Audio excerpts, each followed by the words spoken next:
सूचक, इसको इंग्लिश में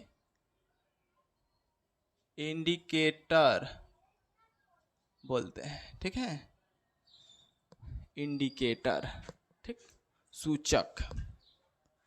तो देखिए, जानते हैं सूचक क्या है?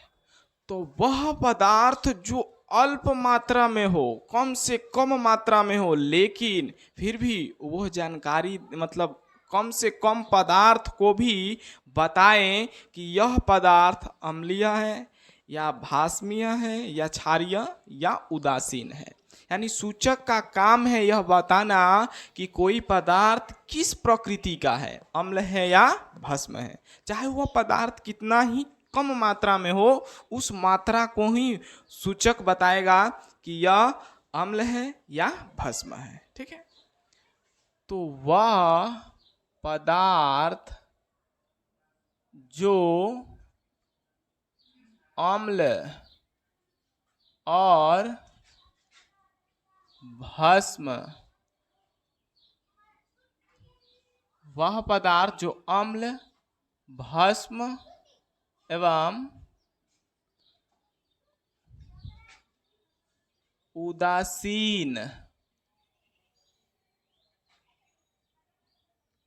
उदासीन पदार्थ की जानकारी देता है,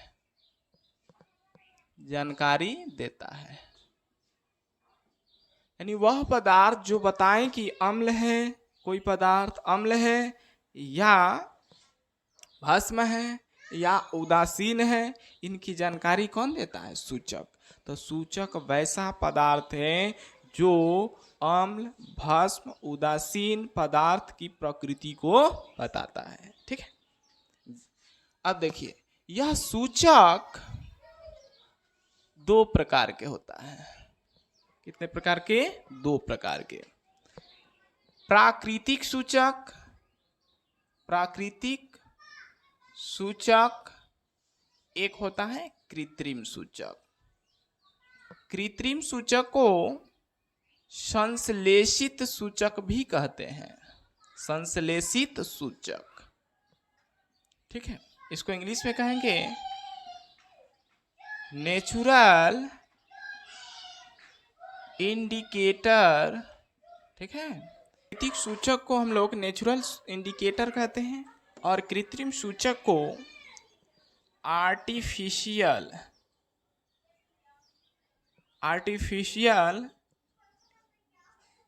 इंडिकेटर बोलते हैं इंग्लिश में। ठीक है, तो सूचक दो प्रकार के होता है। ठीक है, there are two types of indicator, first natural indicator and second artificial indicators. ठीक है, तो हम सबसे पहले जानेंगे कि प्राकृतिक सूचक क्या होता है। ठीक है, प्राकृतिक सूचक वैसा सूचक जो हमें प्राकृतिक रूप से प्राप्त होता है, मैंने प्रकृति से प्राप्त होता है, वैसा सूचक जो हमें प्रकृति से प्राप्त होता है, प्राकृतिक रूप से प्राप्त होता है, तो वैसे सूचक को हम लोग प्राकृतिक सूचक कहते हैं। जैसे हल्दी, चुकंदर, लिटमस। ठीक है, अब कई लोग यहां पर कहेंगे कि लिटमस एक प्राकृतिक सूचक नहीं है, लेकिन यह लिटमस जो होता है लाइकेन एक पौधा है, उसी लाइकेन पौधा से प्राप्त होता है लिटमस। तो यह एक प्रकार का प्राकृतिक सूचक है, इसको ध्यान रखिएगा। इस पर लड़कों सबको बहुत कंफ्यूजन होता है कि यह एक प्राकृतिक सूचक है या कृत्रिम सूचक है। तो लिटमस क्या है जी? एक प्राकृतिक सूचक है, क्योंकि यह लाइकेन नामक एक पौधा से प्राप्त होता है। ठीक है, तो यह एक प्राकृतिक सूचक है। यानी कि वैसे सूचक जो हमें प्राकृतिक रूप से प्राप्त होते हैं, तो वैसे सूचक को हम प्राकृतिक सूचक कहते हैं। ठीक है, अब देखिए कृत्रिम सूचक या आर्टिफिशियल इंडिकेटर। तो वैसे सूचक जो जिसका निर्माण हम लोग प्रयोगशाला में करते हैं, यानी जिसका निर्माण मानव स्वयं करता है, यानी यह प्राकृतिक रूप से नहीं प्राप्त होता है, इसका निर्माण किया जाता है। तो वैसे सूचक को क्या कहेंगे? कृत्रिम सूचक। यहां पर हम लिख देते हैं इसका परिभाषा, ठीक है।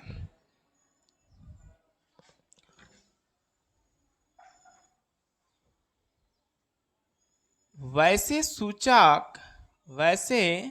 सूचक जो प्राकृतिक रूप से प्राप्त होते हैं, ठीक है। और वैसे सूचक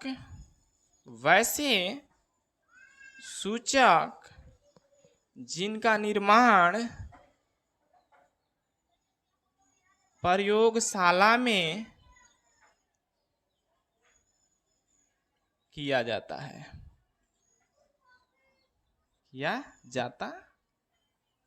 ठीक है। जैसे मेथिल ऑरेंज,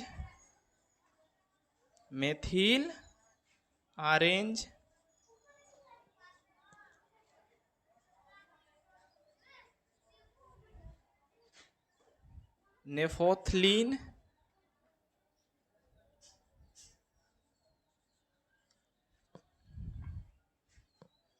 ठीक है।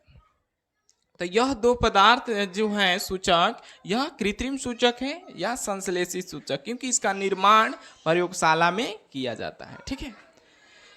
तो हमने यहाँ जाना कि सूचक क्या होता है। तो सूचक एक ऐसा पदार्थ है जो अम्ल, भस्म और उदासीन के गुण को बताता है, ठीक है, कि कोई विलयन अम्लीय है, उदासीन है या भस्म है, इसकी प्रकृति को बताता है कौन? सूचक। सूचक कितने प्रकार के? 2 प्रकार के। पहला प्राकृतिक सूचक, दूसरा कृत्रिम सूचक। कृत्रिम सूचक को ही संश्लेषित सूचक कहा जाता है, ठीक है। Natural indicator and artificial indicator. तो वैसे सूचक जिनका निर्माण जो हमें प्राकृतिक रूप से प्राप्त होते हैं, वैसे सूचक जो हमें प्राकृतिक रूप से प्राप्त होते हैं उसे हम प्राकृतिक सूचक कहते हैं। और वैसे सूचक जिसका निर्माण हम स्वयं करते हैं प्रयोगशाला में, तो वैसे सूचक को हम लोग कृत्रिम सूचक या संश्लेषित सूचक कहते हैं, जैसे मेथिल ऑरेंज और नेफ्थोलीन, ठीक है। अब इसके आगे हम लोग नेक्स्ट वीडियो में जानेंगे कि गंधीय सूचक क्या होता है, ठीक है।